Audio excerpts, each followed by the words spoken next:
Halo, berjumpa lagi dengan saya, Andrew Fritz Efron Ambessa, dengan nomor induk mahasiswa 20055551015 dalam mata kuliah Algoritma C. Jadi, pada kesempatan yang baik ini, saya akan membahas dua materi sekaligus, yakni mengenai sorting algorithm dan juga A-star algorithm. Jadi, tanpa perlu membuang banyak waktu lagi, mari ikuti video ini. Definisi singkat mengenai sorting algorithm. Sorting algorithm atau algoritma pengurutan adalah jenis algoritma yang memiliki fungsi dan kegunaan untuk mengurutkan suatu array. Biasanya, pengurutan dilakukan dimulai dari angka yang terkecil hingga yang terbesar. Lalu, ada beberapa jenis sorting algorithm.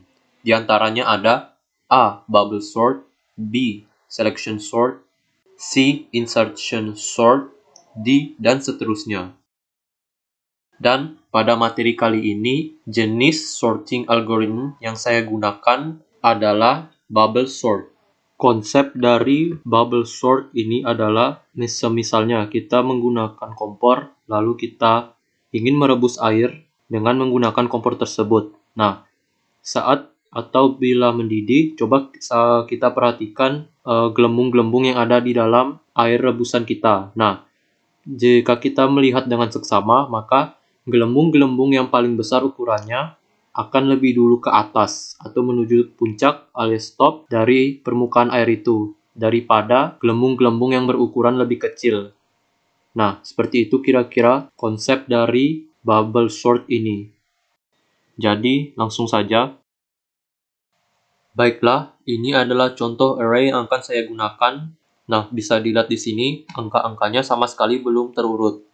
Misalnya, angka 5 lebih besar dari angka 3, tapi tidak terletak sebagaimana mestinya. Maka dari itu, saya akan mengurutkannya dari yang terkecil hingga yang terbesar dengan menggunakan algoritma pengurutan bubble sort. Baiklah, langsung saja. Baiklah, di sini bisa dilihat pada nomor 1, angka-angkanya ini masih semula, belum terurut. Misalnya dari yang contohnya 5, 3, 2, 4, 1, sama sekali belum terurut. Jadi di sini diberikan unsort, artinya belum terurut. Lalu di nomor 2, kita cari dari atau kita incar angka yang terletak paling kiri. Nah, di sini angka yang terletak paling kiri adalah bilang angka 5. Maka dari itu, angka 5 di-swap dengan angka 3. Karena angka 5 lebih besar dari angka 3, maka dipindahkan. Alias di-swap angka 3 di sebelah kiri dan angka 5 di sebelah kanan. Lalu, di nomor 4, angka 5 kita coba sandingkan dengan angka 2. Karena angka 5 lebih besar dari angka 2, maka di nomor 5, angka 2 dipindahkan ke sebelah kiri dan angka 5 dipindahkan ke sebelah kanan. Lalu di nomor 6, angka 5 disandingkan dengan angka 4. Di nomor 7, karena angka 4 karena angka 5 lebih besar dari angka 4, maka dibalik, angka 4 terletak di sebelah kiri, sedangkan angka 5 terletak di sebelah kanan. Lalu di nomor 8, saya akan coba sandingkan lagi angka 5 dengan angka 1. Lalu di nomor yang ke-9, karena angka 1 lebih kecil dari angka 5, maka angka 1 dipindahkan di sebelah kiri dan angka 5 dipindahkan ke sebelah kanan. Lalu, karena di sini sudah ada satu bilangan yang terurut atau sort, maka saya beri warna hijau. Lihat ya, di sini ada sort dan unsort. Lalu di bilangan pertama lagi, angka 3 yang terletak di sebelah kiri, atau yang lebih tepatnya yang terletak di paling kiri, disandingkan dengan angka 2. Lalu karena angka 3 lebih besar dari angka 2, maka angka 2 dengan angka 3 di-swap. Sehingga angka 2 di sebelah kiri dan angka 3 di sebelah kanan. Lalu di nomor 3, bilangan 3 disandingkan dengan bilangan 4. Karena bilangan 3 itu lebih kecil dari bilangan 4, maka di nomor keempat, bilangannya sama sekali, lebih tepatnya kedua bilangan tadi tidak di-swap sama sekali. Lalu, di nomor kelima, angka 4 disandingkan dengan angka 1. Karena angka 4 lebih besar dari angka 1, maka angka 1 dengan 4 di-swap, sehingga angka 1 terletak di sebelah kiri, dan angka 4 terletak di sebelah kanan. Nah, lalu karena angka 4 lebih kecil dari angka 5, maka tak perlu di-swap sama sekali. Sehingga di sini di angka ke-6, kita telah mendapatkan dua bilangan yang terurut, yakni bilangan 4 dan 5, yang saya berikan warna hijau. Sedangkan di sebelah kirinya, yang unsort, yang sama sekali belum mendapatkan urutannya yang semestinya. Lalu di nomor 1, bilangan 2, coba disandingkan dengan bilangan 3. Karena bilangan 2 itu lebih kecil dari bilangan 3, maka di nomor 2, sama sekali kedua bilangan tadi tidak di-swap alias dibolak-balik. Lalu di nomor 3, angka 3 coba di-swap dengan nomor 1. Karena bilangan 3 itu lebih besar dari bilangan 1, maka hasilnya di nomor 4, bilangan 1 dipindahkan di sebelah kiri, sedangkan bilangan 3 dipindahkan ke sebelah kanan. Karena bilangan 3 itu lebih kecil dari bilangan 4, maka tidak perlu di-swap lagi. Jadinya di sini di nomor 4, saya sudah mendapatkan 3 bilangan yang terurut, yaitu bilangan 3, 4, dan 5, yang saya beri warna hijau. Sedangkan bilangan 2 dan 1 belum terurut sama sekali, yang terletak di sebelah kiri warna hijau.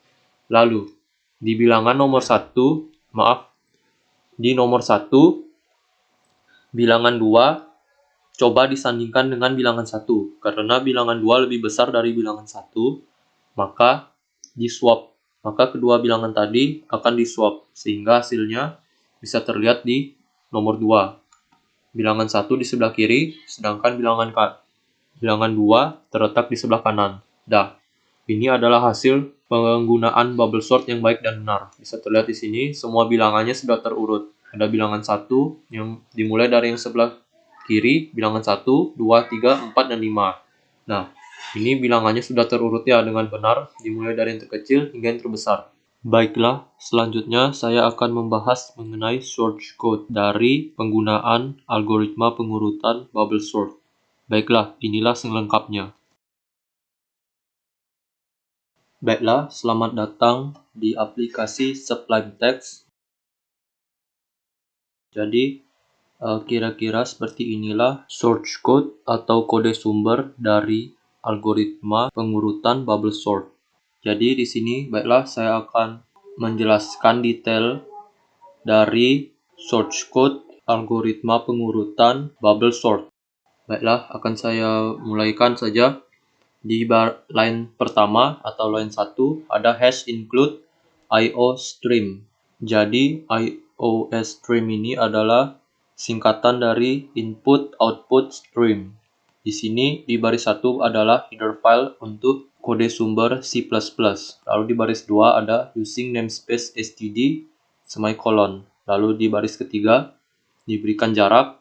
Lalu baris 4 ada komentar dengan keterangan fungsi algoritma bubble sort. Lalu di line kelima ada fungsi dari bubble sort, dan lebih tepatnya adalah void bubble sort integer a integer n. Lalu kurung tutup, lalu parenthesis, lalu di baris ke-6 ada jarak, lalu di baris ke-7 ada komentar n atau jumlah dikurangi 1 elemen yang lebih besar menuju akhir. Lalu di baris ke-8 ada pengulangan for integer itr yang merupakan kependekan dari atau singkatan dari iteration sama dengan 1 semicolon iteration kurang dari sama dengan n dikurang 1 semicolon iteration plus plus atau iteration increment atau iteration increment tutup kurung parenthesis. Lalu di baris ke-9 ada jarak, di baris 10 ada komentar melakukan pairwise swapping pada unsort array.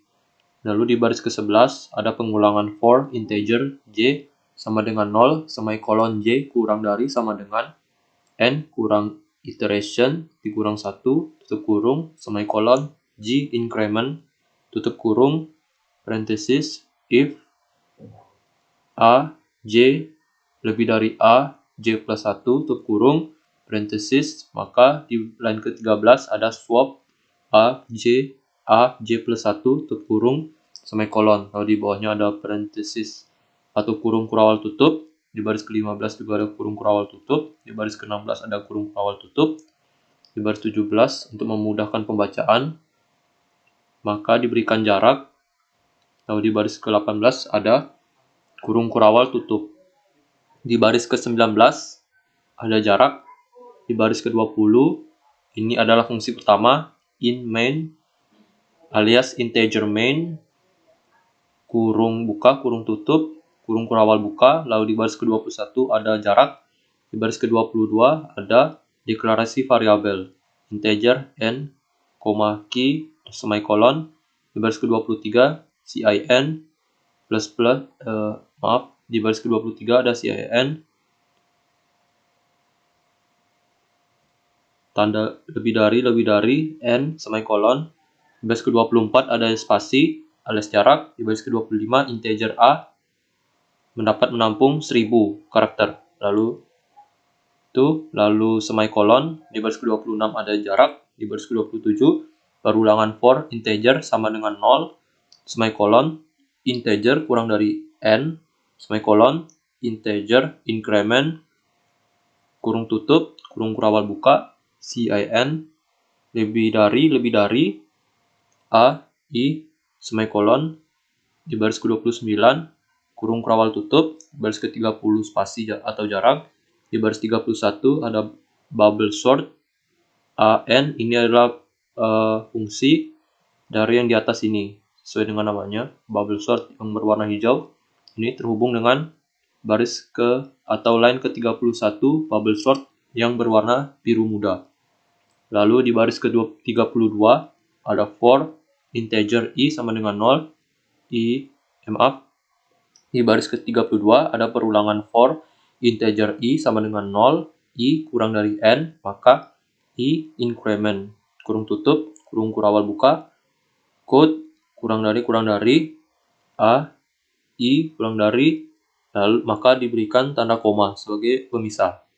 Lalu jangan lupa semikolon, lalu di line ke-34 ada kurung kurawal tutup, lalu di baris ke-35 diakhiri dengan kurung kurawal tutup.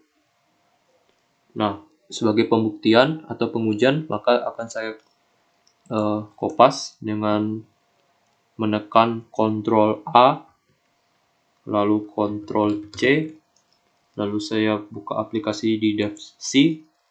Di sini saya klik file, lalu new source file, atau kita bisa juga dengan mengklik Ctrl N.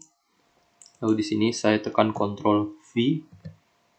Nah, di sini lalu untuk mengcompile atau menjalankannya, maka terlebih dahulu harus saya simpan dengan mengklik save atau Ctrl S.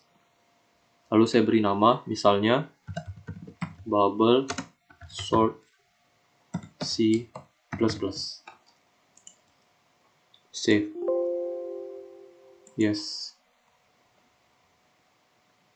Lalu saya tekan execute atau submenu execute, lalu pilih compile and run alias F11. Nah, sudah terlihat, maka lalu di sini saya akan memasukkan jumlah inputan, misalnya jumlah bilangan yang ingin saya masukkan adalah 5, lalu saya enter. Lalu saya masukkan bilangan-bilangan yang saya maksudkan, misalnya bilangan 3, bilangan 4, bilangan 10, bilangan 4, bilangan 6. Maka di sini sudah terlihat hasilnya. Ini adalah hasil pengurutannya, ya, hasil pengurutan dari bilangan di atasnya yang terdiri atas bilangan 3, bilangan 4, bilangan 10, bilangan 4, dan bilangan 6. Maka di sini bisa terlihat. Jadi hasil penggunaan bubble sort dalam pengurutan bilangan di atas adalah 3, 4, 4, 6, 10. Dari yang terkecil hingga yang terbesar. Lalu untuk membuktikannya lagi, saya coba exit, lalu saya klik F11. Nah, di sini saya akan masukkan jumlah bilangan 10. Di sini saya coba masukkan bilangan 3, 4, 8, 2, 11, 29, 19,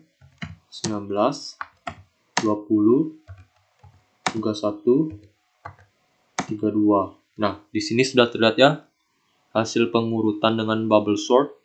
Di sini akan saya bacakan dimulai dari yang terkecil hingga yang terbesar, yang terdiri atas bilangan 2, 3, 4, 8, 11, 19, 20, 29, 31, dan 32.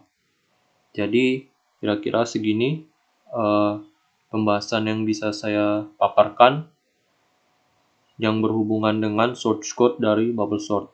Sekian dan terima kasih. Baiklah, sekarang saya akan sambung menuju materi yang kedua, yang membahas mengenai A-star algorithm. Jadi, A-star algorithm atau algoritma A-star adalah salah satu algoritma yang termasuk ke dalam golongan pathfinding algorithm, alias algoritma pencari jalur. Nah, algoritma ini memiliki fungsi dan kegunaan yang pada umumnya digunakan oleh kebanyakan orang untuk mencari jarak terpendek dari beberapa pilihan jalur yang tersedia. Nah, bagaimana dengan implementasinya? Baiklah, tanpa perlu membuang banyak waktu lagi, mari kita lanjutkan. Selamat datang di aplikasi Microsoft Visio. Jadi, ini adalah bagan-bagan yang telah saya buat tadi sebelumnya agar mempercepat waktu. Nah, jadi di sini akan saya jelaskan deskripsinya sedikit. Jadi, titik-titik yang berisi abjad-abjad ini adalah node, atau bisa kita anggap titik. Jadi, node ini saling terhubung satu sama lain dengan jarak. Nah, jarak ini, maaf maksud saya, jarak itu nilainya diwakili oleh angka-angka yang di sini. Jadi, jika ada angka 13, berarti itu menandai atau menghubungkan antara node A dengan node C sebanyak 13. Lalu, dan begitu seterusnya. Jadi, di sini akan saya mulai dulu dari node A. Jadi, node A itu ke node C sebanyak 13. Kita anggap saja 13 itu sebagai value yang menghubungkan antara node A dengan node C. Dan juga, lalu di node A menuju node B sebanyak 16, lalu node A menuju node D sebanyak 8. Lalu, dimulai dari node D ke A itu 8, node D ke B sebanyak 12, node D ke E sebanyak 8. Lalu, dari node E ke node B sebanyak 7, dan node E menuju node D sebanyak 8. Lalu, node B ke node D sebanyak 12, node B ke node C sebanyak 5, dan node B ke node A sebanyak 16. Lalu yang terakhir, dari node C ke node B sebanyak 5, lalu dari node C ke node A sebanyak 13. Nah, jadi di sini tugas yang ingin saya kerjakan adalah bagaimana mencari rute terpendek dimulai dari node C, melewati semua node yang ada, lalu kembali lagi ke node C, alias starting point-nya. Nah, seperti ini caranya. Mari saya tunjukkan. Nah, jadi di sini perintahnya adalah mulai dari node C. Nah, jadi di sini kita lihat dari node C ini dia bisa menuju ke node mana saja. Nah, di sini bisa dilihat ya, di sini node C hanya memiliki dua pilihan, yakni kalau ke node A berarti mengambil jarak sebanyak 13. Lalu jika node C ini menuju node B berarti makan sebanyak 5. 5 berarti memiliki nilai 5 value. Maka dari itu, karena di sini penggunaan algoritma A-star, berarti algoritma A-star itu identik dengan jalur yang efisien dan juga cepat. Alhasil, kita juga harus mencari atau lebih tepatnya memilih jalur terpendek yang ada atau yang memungkinkan. Jadi di sini akan saya ketikkan dulu dari node C ke not B itu sama dengan 5. Dan not C ke not A, not A sama dengan 13. Alhasil di sini, karena kita memilih terpendek, berarti otomatis kita akan memilih not yang paling dengan angka 5 ini, alias not C menuju not B. Saya garis hitamkan di sini. Nah, berarti karena yang terpilih not B, berarti kita akan berpindah dari titik C ini ke titik B. Jadi sekarang kita akan seolah-olah berada di titik B. Jadi di sini akan saya buat not B menuju not C itu, not B not C sama dengan 5. Nah, lalu not B sampai not D sama dengan 12. Lalu not B menuju not E sama dengan 7. Nah, di sini dari not B ini, ketinggalan satu lagi. Not B ke not A sama dengan 16. Nah, di sini dari titik B ini memiliki 4 jalur yang memungkinkan. Yaitu diantaranya dari B ke C, B ke A, B ke D, dan yang terakhir B ke E. Nah, di sini kita akan mencari jalur yang memiliki nilai terpendek alias paling pendek. Jadi di sini bisa kita lihat not B ke not C. Tapi kenapa kita tidak bisa milih yang ini? Karena di sini tidak memungkinkan lagi sebab sudah dipakai sebelumnya. Alhasil masuk ke closed list. Nah, sedangkan maka dari itu yang tersisa hanyalah sisa 3 saja, yakni not B ke D, B ke E, dan juga not B ke A. Nah, dari ketiga ini kita kecualikan saja yang paling atas ini. Berarti yang paling kecil di antara ketiga ini adalah yang dari B ke E, yaitu 7. Maka dari itu kita akan memilih yang paling kecil, yakni yang bernilai 7. Nah, sudah saya hitamkan. Alhasil di sini dari not E ke E ini memiliki 2 jalur, yakni not E ke B sama dengan 7 dan not E ke D itu sama dengan 8. Nah, dari antara dua pilihan ini, karena dari titik B itu sudah termasuk closed list karena sudah terpakai sebelumnya, alhasil yang tersisa satu-satunya jalur yang memungkinkan untuk dilalui adalah dari not E ke not D. Oleh karena itu, saya akan memilih yang ini, yang bernilai 8. Akan saya hitamkan. Nah, sudah.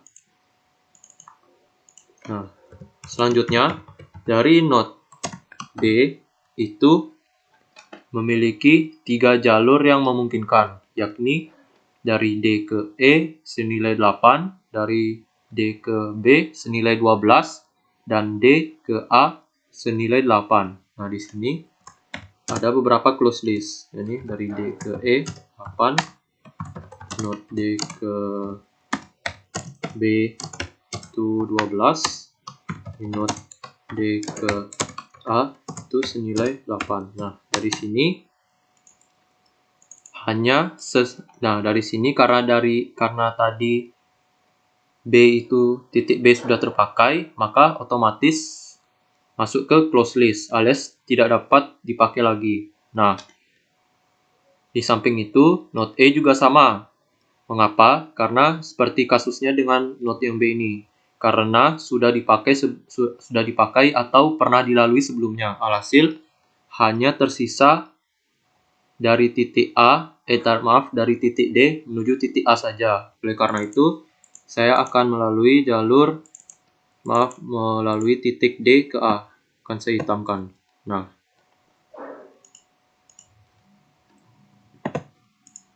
sudah. Hasil di sini dari not A ini memiliki 3 jalur, yakni A ke C sebesar 13, A ke B sebesar 16, dan A menuju D sebesar 8. Nah, karena A ini adalah titik terakhir, maka otomatis dia harus kembali lagi ke C. Nah, lewat jalur manakah sebaiknya si A ini memilih jalur yang paling efisien untuk bisa langsung tiba di C? Maka otomatis hanya bisa memilih jalur yang dimiliki dari node D ini ke node C. Maka otomatis jalur ini yang bisa kita ambil alih. Maksud saya hanya jalur ini yang bisa kita pakai. Maka dari itu akan saya tuliskan, akan saya ketikkan dulu A ke C 13, node A ke B sama dengan 8, node A ke node A ke B sama dengan 5. Di sini node A ke D baru sama dengan 8. Dari itu akan saya hitamkan yang ini, node A ke C, karena itu hanya itulah satu-satunya jalan yang belum pernah dilalui sama sekali. Nah, di sini bukan serta-merta ya patokannya itu jalur yang terkecil, melainkan kita juga harus memperhatikan aspek yang lain seperti close list dan juga open list dan juga jalur yang tersedia. Nah, ini adalah hasilnya. Sini otomatis kita memilih jalur yang memiliki nilai 13 ini antara A dengan C. Maka akan saya jumlahkan totalnya itu jalur-jalur yang dilalui, yaitu dari C ke B, C ke B, E, D, D, A, dan C lagi. Akan saya jumlahkan. C ke B itu sama dengan 5, B ke E itu sama 7,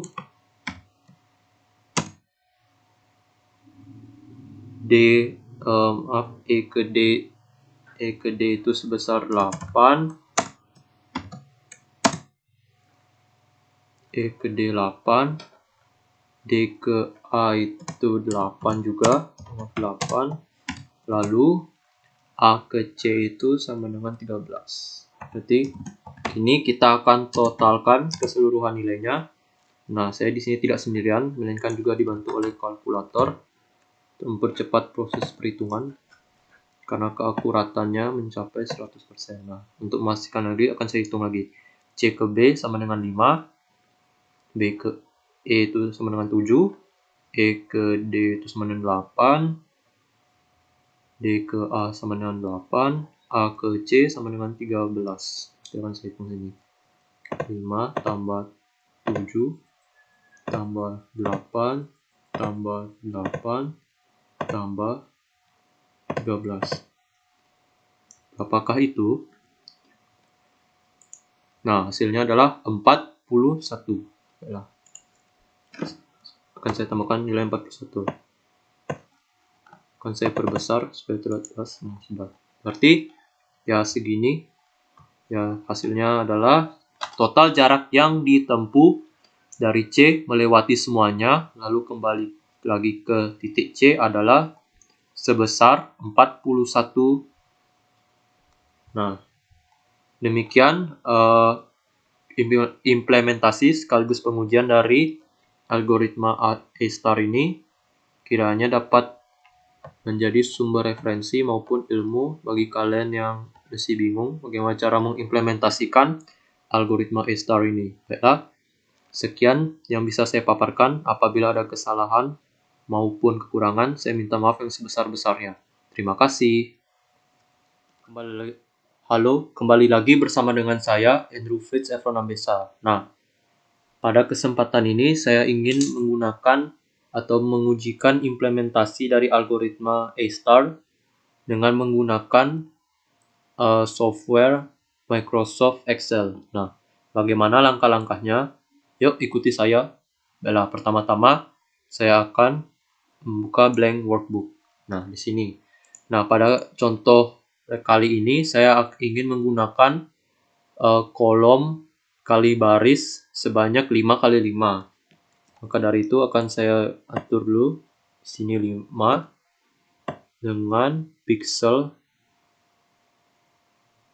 130. Di sini juga 1, 2, 3, 4, 5 banyak 130 agar sama.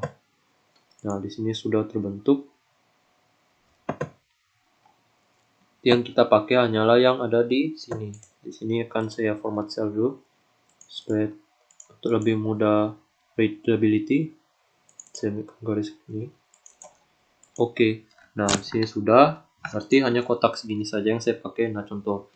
Nah, sesuai dengan prinsip dari algoritma A*, maka algoritma tersebut digunakan untuk mencari jalur terpendek dari jalur yang memungkinkan, yang sudah saya jelaskan tadi di awal. Nah, sebagai contohnya, di sini saya akan menggunakan 2 titik saja. Nah, di sini dari yang kolom B nomor 1 akan saya beri nama A.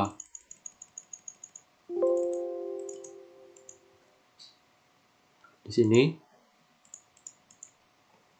Sedangkan di sini akan saya beri B. Kolom B. Nah, kolom kedua, maksudnya node atau titik kedua dengan nama B. Sudah.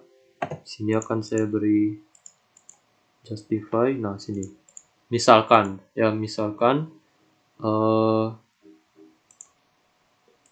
sini akan saya beri warna biru. Nah, bagaimana cara kita menentukan jalur mana saja yang terpendek yang dapat menghubungkan antara node A dengan B. Nah, di sini oleh karena itu, pada kesempatan ini saya akan menerapkan algoritma A* seperti yang sudah saya katakan tadi. Nah, di sini kita harus tahu dulu berapa jarak dari A ke B. Nah, contoh di sini. Dari A ke B di sini adalah 1, 2, 3. Sini 1, 2, 3 juga. Alhasil, di sini kita harus menentukan terlebih dahulu berapa movement cost alias biaya pergerakannya. Nah, di sini biaya pergerakannya direpresentasikan dengan huruf G. Di sini misalnya G. Kalau dia itu horizontal ataupun vertikal, berarti nilainya adalah 10. Sedangkan jika movement cost-nya adalah diagonal, seperti ini maksudnya diagonal itu, contoh kayak gini diagonal atau kayak gini juga, itu berarti nilainya 14. Nah, mengapa bisa nilainya 14? Nah, nilai 14 itu didapatkan dari 10 kuadrat ditambah dengan 10 kuadrat lalu dibagi 2. Nah, gitu. Berarti 100 ditambah dengan 100 hasilnya adalah 200. Lalu 200 di akar 2 di pangkat 2, maksudnya 200 dicari akarnya berarti sama dengan 14, berapa sekian. Nah, untuk memudahkan pembacaan maka dibulatkan saja menjadi 14. Sebagai bukti di sini akan saya menggunakan aplikasi kalkulator. Sebagai contoh, akar dari 10 yang sudah kita ketahui bersama adalah 100. Nah, ditambah dengan 100, hasilnya adalah 200. Lalu menggunakan nih untuk mencari square root-nya. Nah, ini buktinya. Hasilnya adalah 14,14 sekian. Nah, kita bulatkan saja menjadi 14. Lalu di sini kita tandai misalnya dari A ke B, sini G, movement cost-nya juga adalah 10. Dari sini G sama dengan 10. Nah, ini karena diagonal berarti G sama dengan 14. Nah, untuk memudahkan ini, saya ratakan ini. Nah, udah. Di sini juga G sama dengan 14. Sama seperti yang dengan ini. Ini akan saya ratakan. Nah, sudah. Nah, sudah. Berarti di sini, nah, selain menentukan movement cost-nya atau biaya pergerakan, kita juga harus mengetahui berapa estimasi pergerakannya, alias estimate movement. Nah, estimate movement itu seperti yang sudah saya tunjukkan tadi, berarti jarak tempuh, jarak kotak-kotak ini. Misalnya dari sini 1, 2, 3, ya di sini juga 1, 2, 3. Kalau dari sini misalnya berarti 1, 2, 3, 4, 5.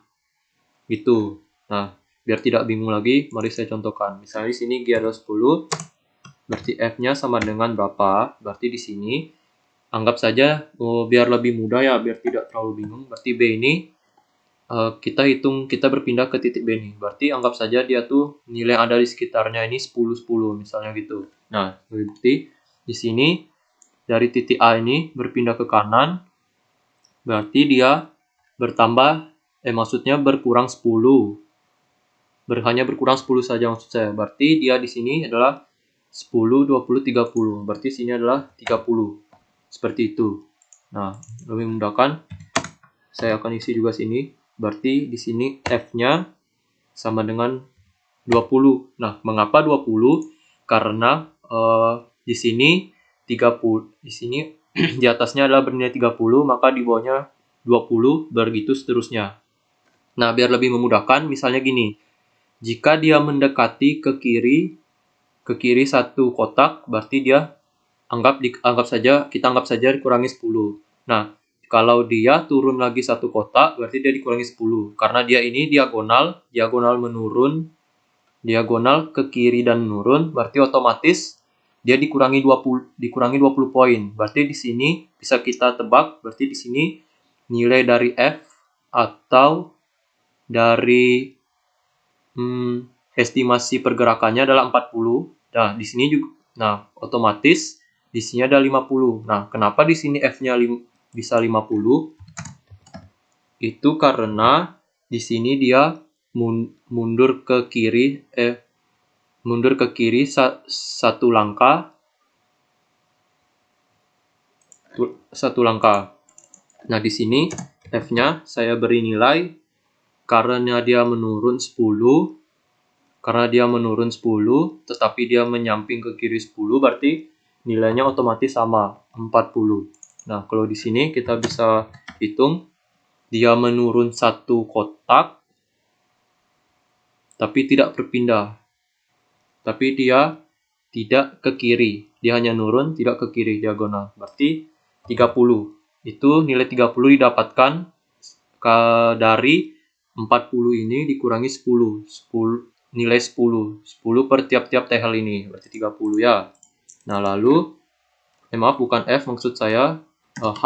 Maaf ya, ini berarti H. Saya salah tulis berarti. Di sini H bukan F. H itu maaf ya, penonton, saya salah fokus, ternyata H maksud saya. Nah, lalu di sini baru kita isikan nilai F. Nah, nilai F itu nilai apa? Nilai F itu adalah nilai evaluasi dari pertambahan nilai G dengan nilai H. Nah, bisa kita hitung di sini. Nilai F dari nilai movement cost ditambah dengan estimate cost adalah 40. Lalu di sini nilai F-nya sama dengan 20 tambah 14. Berarti 34. Sudah. Lalu di sini nilai F-nya sama dengan 10 tambah 30, berarti 40. Lalu di sini nilai evaluasinya adalah 14 tambah 40. Berarti 54. Lalu di sini adalah 60. Nah, dari sini pun kita bisa tahu ya, kalau penggunaan dari algoritma A-star itu benar-benar penting. Dari sini saja kita tahu kan, seandainya kalau kita tebak-tebak saja, kalau dia ke kiri sudah pastikan nilainya itu bertambah. Nah, demikian juga dengan algoritma A-star seperti ini. Nah, lalu tinggal dari ke 1 2 3 4 5 kotak yang ada ini, kita pilih saja mana kotak yang jaraknya paling pendek atau paling cepat. Nah, dari sini kita udah tahu ya. Berarti jawabannya adalah ini. Yang berada di kolom C nomor 2. Berarti otomatis kita memilih yang ini. Maka dari itu akan saya beri warna kuning. Nah, sudah. Lalu dari sini kita cari lagi. Kita melakukan loop atau pengulangan. Nah, dari sini kita hitung lagi. Rapi. Nah, dari sini kita akan melakukan G. G ini dia nilainya secara terus-menerus bertambah. Maka dari itu, karena ini nilainya 14 ditambah secara horizontal dan vertikal, berarti 14 ditambah dengan 10. Berarti alhasil nilainya adalah 24. Sedangkan H ini sifatnya bisa dibilang tidak seperti G, alias tidak mirip. Nah, di sini hanya karena dia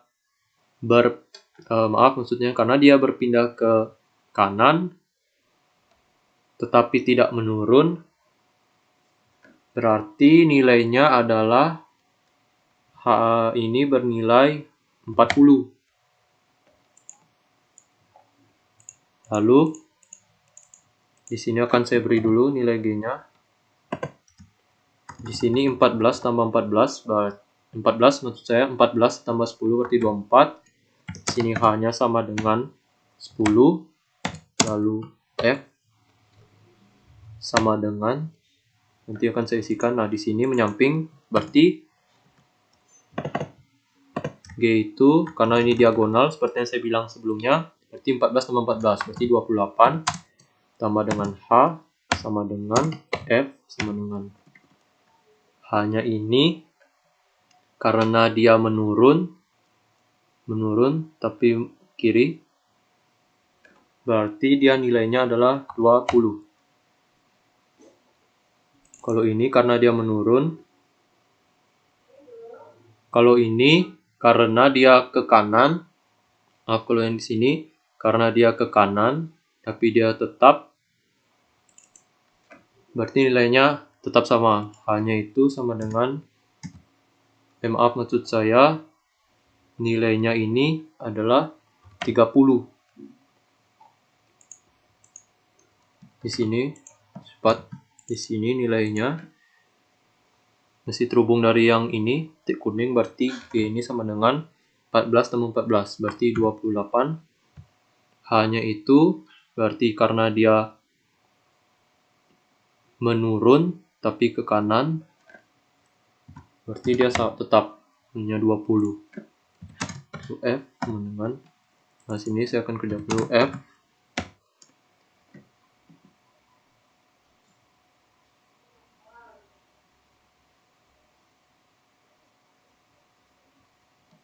nah sini akan saya tambahkan 30 ditambah 24 berarti 54. Di sini 28 ditambah H20 sama dengan 48. Nah, di sini G tambah H sama dengan 34. Lalu di sini G ditambah H, maka F sama dengan 48. Nah, sudah dapatkan nilainya. Nah, kira-kira dari 1, 2, 3, 4, 5 ini. Dari 4 nilai ini, di sini saya tidak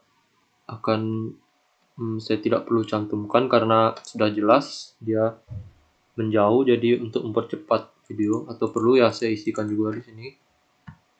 G sama dengan 14 tambah 14 berarti 28. H-nya itu karena dia ke kanan alias menjauh dan juga ke atas, berarti 40. Hanya 40 berarti alhasil nilainya 28 tambah 40 berarti 68.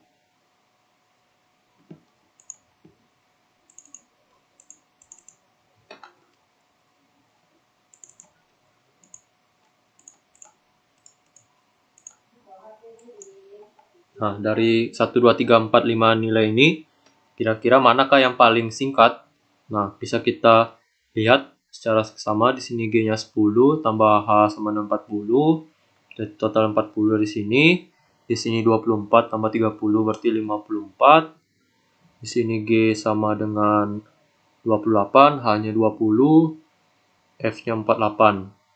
Lalu ini G sama dengan 28, H20 berarti 48. Lalu di bawahnya ini G sama dengan 24, H-nya 10, karena 20 kurang 10, 1 TH nilainya berarti sisa 10, lalu F-nya itu dari 24 tambah 10 berarti 34. Nah, berarti di sini adalah jalur yang paling cepat yang bisa kita ambil. Nah, sekian.